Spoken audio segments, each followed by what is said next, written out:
le projet soit viable. Oui.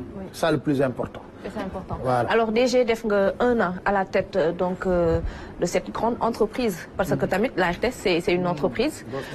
Machallah et avec beaucoup de péripéties notamment am na activité yu bari yoo xamante ne am na tey boo doon def ce bilan est-ce que am nga satisfaction. nit du def bilan. waaw.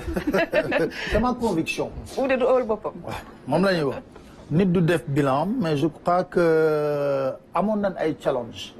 Et ça me permet me féliciter tout le personnel de la RTS yi adhéré ci vision bi nga xam ne moom laa amoon ne il faut faire bouger les lignes. Bien sûr. Faire bouger les lignes c'était quoi en réalité? Faire de telle sorte qu'il faut réconcilier. Le premier challenge était de réconcilier la RTS avec le peuple sénégalais. Parce que waxtaan wax dëgg ci la. Parce que man ba ma ñëwee fii première réunion yi ma def ak agent yi amul benn secteur boo xam ne defuñu réunion d'1 heure ou de 2 heures de temps.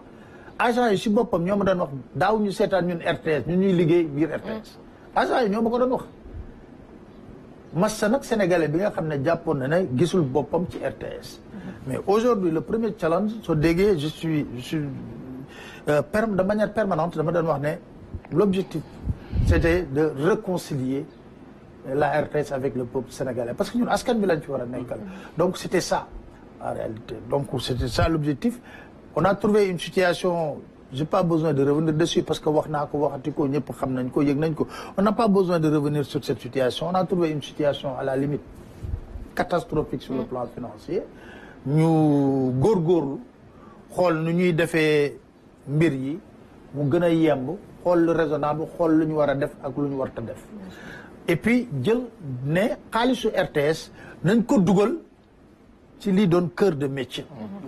maanaam ñu def ko fi ñu ko war a def pas ci ay puukare pas ci ay caaxaan. et puis loolu tamit ñu fekk fi tamit loo xam ne la à mon absence il y a une réunion bu ñu ba ma demee tournée il y a une réunion boo xam ne Khali Seck tenir na ko avec les directeurs nekk fi rapport bi lire naa ko démb mais ñoom ñoo reconnaître na le matériel de RTS est obsolète. ñoom ñoo ko xam problème yu bare da nga def journal jékki ba si yàgg conseil son bi planté wu. fii xam la ñuy wax ne ñaaw ngem rafet bëre loolu ka gars yi di waxee voilà c'est ça la situation qu'on a trouvé à la RTS loolu du situation boo xam ne ñi nekk ci biir RTS xam nañ ko xam nañ ndax am nañ matériel ndax xam nañ def nañ lii xam donc loolu c'est un problème qu'on a trouvé ici au niveau de la RTS mais ñu gëmoon ne ensemble on peut relever les défis les défis mooy se réorganiser d'abord gëm ne RTS suñu RTS la ba pare ñu man dama jàpp ne ku nekk warul xaar DG na la defal lii. yow yaa war a jël ses responsabilités ci pàcc bi ñu la dénk ci kër gi nga xat sa tànku tubéy mais nag ku bëgg foog ne da ngay toog sa ruq foog ne fottaan le coup de fil du DG wala nga foog ne yow boo doxalul télé bi dox da nga réeree mbir ne loo deful rek am na keneen. ku ko mën a def et nul n'est indispensable. alors ñun philosophie boobu la ñu am moi je veux pas être. Comme les autres DG qui sont passés mooy un DG inaccessible un DG boo xam ne day tëju ci buntam le protocole est là du truc non gawma loolu dama gëm ne on peut discuter mais aussi dans le respect et la courtoisie. Bien sûr. Je dis toujours que avoir le commerce facile du faiblesse parce que ku ma rencontrer sama bureau man la neex parce que balaa nga ñu di nga jot sa au moins secrétariat ñu adossé la. Bien sûr. Donc mais ma conviction est que on doit être une famille mais dans le respect la courtoisie c'est très important ñuy discuter les problèmes parce que c'est pas parce que tu es accessible que amoo fulla wala fayda boo xam ne quand il faut dire arrêter n'arrête pas. Bien sûr. Parce que ba keroog yàlla di ma fi jëlee fii ci bopp RTS je suis le DG de la RTS donc loolu yëpp il faut qu'on soit beaucoup plus responsable dans les approches ñuy xool na la le bilan bon c'est aux Sénégalais d'en juger. avant bilan au passage ñu nuyu ñi xam ne ñoo nekk sur les plateformes ñoom Momadou Alpha Mike Ousmane Sow Diame moom am na question mo nee nag jotaayu xale yi kañ lay dellu soit parce que c'était aussi bien éducatif que divertissant. Je suis d'accord. te nee na yooyu ay programme la yoo xam ne bon après bon xam naa ne avec le reste de l'équipe dina ci may Pape Alé bi nekkoon ci biti doon am nu mu doon gisee RTS ak bon peut-être les Sénégalais yi xam ne am na nu ñu daan gisee RTS. ñenn ñi ci jamono dañ demoon wax nan bon média d'état la ñu am.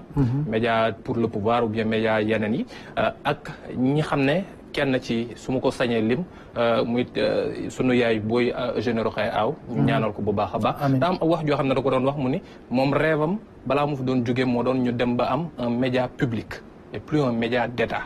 Pape Alé nan la nekk ci doxalin boo xam ne dina tax ba ñu mën a am un média public et plus un média d'état comme ni ko ñenn ñi daan gisee. mais commencé na 12 ans pluriel amul RTS. maanaam opposition ñëw fi tey jii ñaata opposant nga gis ñii ñu ma je les reçois. d'abord c'est ça un média d'état mooy un média boo xam ne tu es au service exclusif du woon sax un média d'état un média de régime la woon y a une différence maanaam APR lañ doon wane APR lañ doon invité c'est ça la vérité parce que un média d'état c'est vendre la politique du gouvernement vendre les programmes du gouvernement loolu RTS jógewu ci ba tey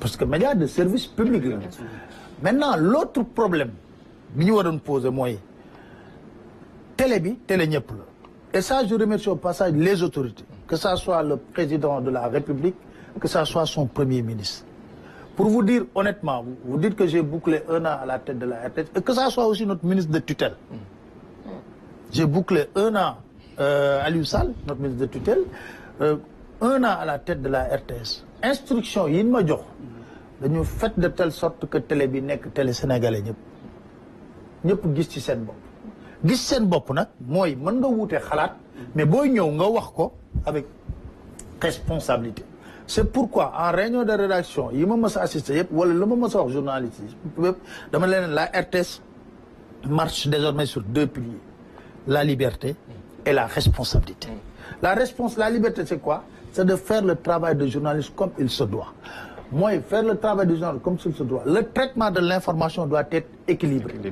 c'est ça la responsabilité ñun télévision nationale la ñu yor télévision d'état la ñu yor ça c'est très important aussi su mën a télévision d'état la ñu yor mooy fii canal la boo xam ne président de la République buy wax fii lay waxee la preuve xam nga démb teg nañu interview premier PM interview PM c'est par le canal de mes relations avec le directeur général de RTB la woo téléphone ne ko bon est-ce que je peux avoir l'interview il m'a envoyé le lien on l'a pris parce que premier ministre fii lay waxee peut-être amaana bu ko télévision privée laajoon du ko jox mais c'est la chaîne nationale donc le pluralisme on respecte ça donc pluriel ñaata at amu fi defe naa ne c'est suñu air peut-être le opposant di ñëw di toog pendant 1 heure de temps ci champ contre champ di wax ñu leen di invité chaque jour nga dégg leen ñu dafa émettre des critiques moi je suis d'accord parce que c'est ça aussi la démocratie